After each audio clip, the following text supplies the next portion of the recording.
Welcome to the lecture series. और आज हम स्टार्ट करते हैं ऑडिट, जो हमारे F9 का एक पेपर और ACCA के अंदर भी इसका पेपर है F8। अच्छा, ऑडिट एंड एश्योरेंस में सबसे पहले ऑडिटिंग क्या है? ऑडिटिंग क्या चीज़ है? Auditing is a systematic process of objectively obtaining and evaluating evidence regarding assertions. सही है। पहली बात क्या है? Systematic process. सही है। करता क्या है? ऑब्टेन करना है और इवेल्युएट करना है, दो काम करने हैं।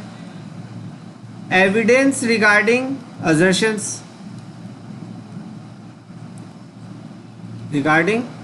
Assertions, about economic actions and events to a certain degree of correspondence between those assertions and established criteria। सही है। IAS वगैरह हमें क्या, आइजा जो है हमें क्या प्रोवाइड करते हैं? ये गाइडलाइंस प्रोवाइड करते हैं ना, एस्टैब्लिश क्राइटेरिया ही है हमारे पास। And communicating the result to interested users.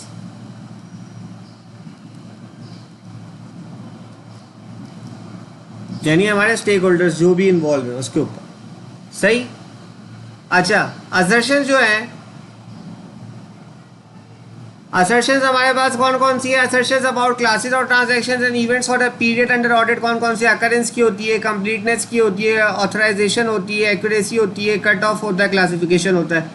अच्छा, बैलेंस शीट की कौन सी है? एट द पीरियड एंड के ऊपर क्या होती है? एग्जिस्टेंस हो गई कि भाई asset, liability, equity, interest exist करते नहीं करते, राइट्स एंड ऑब्लिगेशंस हो गई, कंप्लीटनेस हो गई, वैल्यूएशन एंड एलोकेशन हो गई।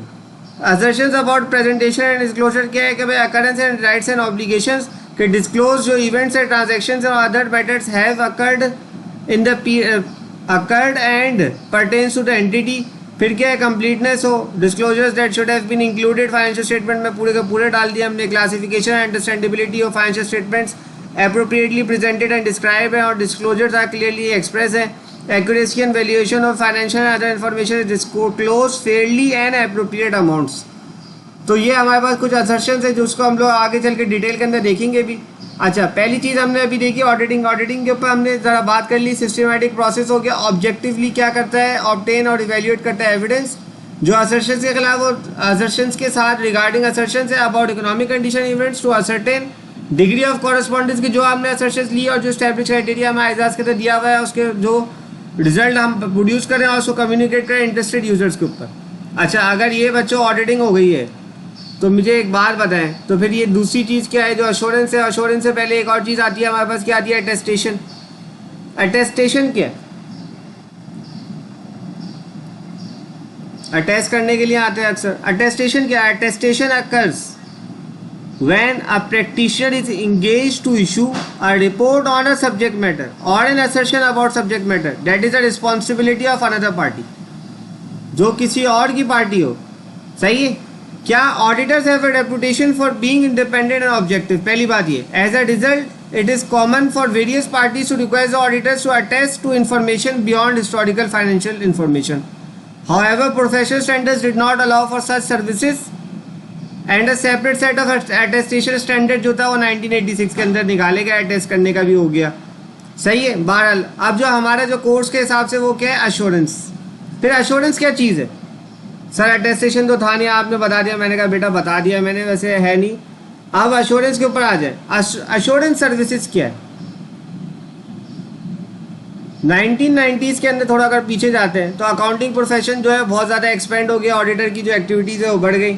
तो उन्होंने कहा कि इसके अंदर क्या चीज़ इंक्लूड कर दी जाए? अश्योरेंस सर्विसेज भी इंक्लूड कर दी जाए। Extending auditors activities to assurance services allows reporting not only on the reliability and credibility of the information. सही है, बल्कि क्या चीज़ हमने इंक्लूड कर दिया एश्योरेंस में? Relevance and timeliness of the information. तो एश्योरेंस सर्विसेज क्या है? Assurance services are independent professional services. सही है, independent professional services that improve the quality of information और इट्स कॉन्टेक्स्ट. जो इस कॉन्टेक्स्ट में हो रही है दो बातें, एक तो इंफॉर्मेशन की और इट्स कॉन्टेक्स्ट और डिसीजन मेकर्स.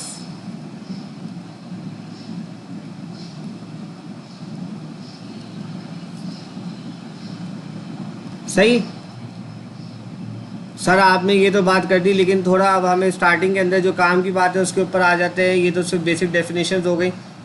तो क्या चीज़ है, ओवरव्यू ले लेते हैं ऑडिटिंग प्रोसेस का. एक ओवरव्यू. सही, पहले क्या है, मैनेजमेंट. दो चीज़ें चल रही हैं साथ में साथ, हम उसको ज़रा साथ साथ चलेंगे. एक मैनेजमेंट हो गई, एक काम हो गया ऑडिटर. सही है, ऑडिटर का क्या काम है, ऑब्टेन एविडेंस. और एविडेंस कैसे होगा, सफिशिएंट एप्रोप्रिएट ऑडिट एविडेंस हो. सही. फिर दूसरा काम क्या करेगा, जो अभी हमने डेफिनेशन में बताया, test management assertions against criteria. फिर क्या करेगा, फिर वो करेगा determine overall fairness. True and fair view दे रही भी है, नहीं दे रही, फेयरनेस ऑफ फाइनेंशियल स्टेटमेंट्स. और फिर कर देगा, इशू कर देगा ऑडिट रिपोर्ट. सही है, to a company financial statements. सही. अच्छा, अगर ये काम इसका है तो फिर सर इंटरनल कंट्रोल वगैरह वो किसके काम आ गए. सर मैनेजमेंट का काम क्या है, implement internal control, conduct transactions. जाहिर है कुछ काम अगर हुआ होगा तो उसी के ऊपर ऑडिटर का ओपिनियन लिया जाएगा ना, ये ऐसे थोड़ी लेंगे. फिर क्या है, एक्यूमुलेट ट्रांजैक्शंस.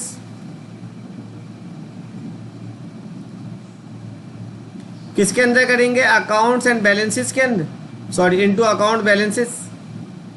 और उससे क्या करेंगे, फाइनेंशियल स्टेटमेंट्स बनाएंगे. और क्या कर देंगे, इशू कर देंगे फाइनेंशियल स्टेटमेंट्स टू यूजर्स.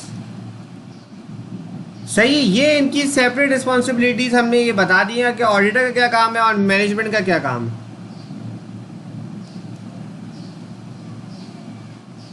ये बात क्लियर हुई. हाँ बच्चों, सही है. अभी हम सब पे करेंगे, ऑडिट रिस्क को भी करेंगे, सब कुछ चेक करेंगे, मटीरियलिटी पे भी आएंगे, हर चीज़ के ऊपर आएंगे. थोड़ा सा अभी मैं ये चाह रहा हूँ कि मैं थोड़ा सा आपको एक माइंड मैप सा बना दूँ. मेजर फेजेस क्या है, major phases of an audit.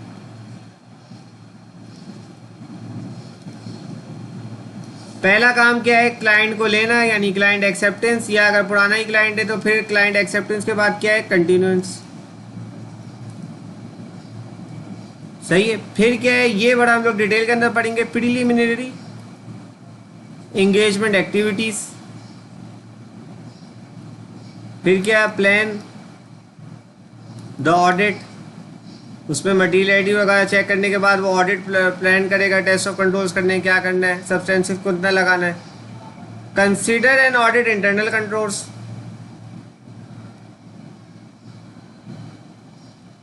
Internal controls. सही है.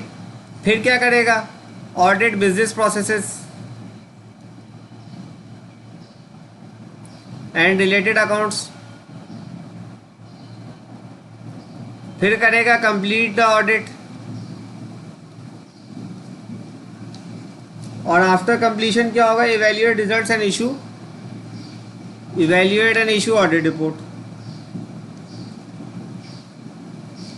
सही है बच्चों. अच्छा, ये तो फेजेस हो गए.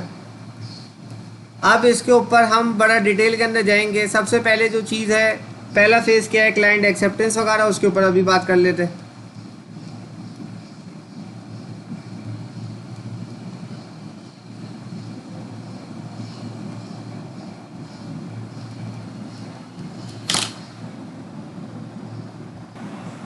सही है. तो ओवरव्यू ले लेते हैं. फाइनेंशियल स्टेटमेंट ऑडिटिंग प्रोसेस का क्या है कि ऑडिटर की जो टास्क है क्या है, लॉजिकल पर्सपेक्टिव से अगर देखें तो ऑडिटर का वर्क है कि ओपिनियन दे रहा है whether or not the client financial statements are free from material misstatement. सही है. तो ऑडिटर क्या करेगा इसका? ऑडिटर सबसे पहले क्या करता है, थोड़ा अंडरस्टैंडिंग लेता है क्लाइंट की, उसकी बिजनेस की, उसकी इंडस्ट्री की और इसके इंफॉर्मेशन सिस्टम की। The auditor must understand the risk of the client faces, कौन कौन से रिस्क है उसको सही है वो किस तरह डील करता है उसको रिस्क, और कौन से रिस्क हैं जिससे रिस्क ऑफ मटेरियल मिसस्टेटमेंट बनता है उसकी फाइनेंशियल स्टेटमेंट्स के अंदर। इस अंडरस्टैंडिंग के साथ वो फिर जब ये सब कर लेता है उसके बाद ऑडिटर क्या करता है, प्लान करता है procedures that will produce evidence helpful in developing and supporting his or her opinion on the financial statements. फिर जब प्रोसेस को और समझते हैं तो हम क्या करते हैं कि फाइनेंशियल स्टेटमेंट्स किस चीज़ से बनती है, फाइनेंशियल अकाउंटिंग के अंदर किस तरीके से ये बनते हैं, IAS कौन से लग रहे हैं कौन से नहीं लग रहा है, IFRS कौन सा लग रहा है, अकाउंटिंग सिस्टम कैसे कैप्चर करते हैं ट्रांजेक्शंस को, किस तरह इनिशिएट होती है, किस तरह कैप्चर्ड होती है, किस तरह रिकॉर्डेड होती है और समराइज किस तरीके से करते हैं। फिर ये इंडिविजुअल ट्रांजेक्शन को ग्रुप किया जाता है, समराइज किया जाता है अकाउंट्स और बैलेंसेस के अंदर। फिर फाइनेंशियल स्टेटमेंट्स जो है वो मीनिंगफुल कलेक्शन ऑफ अकाउंट्स और बैलेंसेस लाइक जैसे करंट लाइबिलिटी बन गया, इन सबको ऐड किया जाता है। फिर क्या होता है कि फिर हम आइडेंटिफाई कर दिए 3 स्टेजेस अकाउंटिंग प्रोसेस के हमने अभी किए, फिर इसकी प्रेपरेशन हो गई, फिर हम इंटरनल कंट्रोल्स को देखते हैं जो कि क्लाइंट की इंफॉर्मेशन सिस्टम जो है वो कितना स्ट्रॉन्ग है, किस तरह कैप्चर करते हैं। फिर इंडिविजुअल ट्रांजैक्शंस को चेक किया जाता है कि किस तरीके से वो एंडिंग अकाउंटिंग बैलेंस के अंदर आती है, सही है। उसके बाद वो क्या करता है, एक्सप्रेस करता है अपना opinion whether the financial statements are fairly stated or not. This is the end of this first lecture, hope you guys have understood this.